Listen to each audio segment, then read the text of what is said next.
Fashom is a non-subscription service. You can request a box whenever you like, whenever you need to. It's always free for your first styling session. I think this skirt is very cute on its own, and it's really easy to put together. Just like a little sweater, that would do. This is a very fitted dress, but it's beautiful. And it's below the knee, so back up, show you.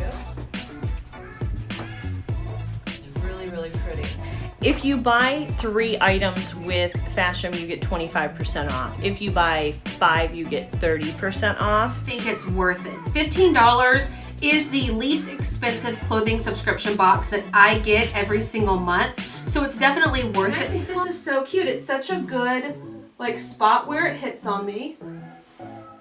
I love this. I am deciding to keep everything this month. I love all my clothing. Love it. They did a good job styling my clothing this time. This was a fabulous fit on me because the front of the cardigan actually would and could cover my chest if I wanted to. That is my preferred fit on a cardigan. I love the whole idea behind the brand. I love that they're trying to make things a little bit more affordable. So I'm very impressed right off the bat. I love this top a lot more than I thought I was going to. This stylist did a really good job. I'm very impressed. This is a very thin cardigan, something that I would honestly wear maybe around the house, or I would wear it out and about, like going grocery shopping in the spring. The other thing that I really liked is how body positive they are towards women, and they just work with you on your sizes and shapes, and they understand that, you know, for me, I like casual, comfortable, stretchy, and they really took that into consideration, which I thought was really nice.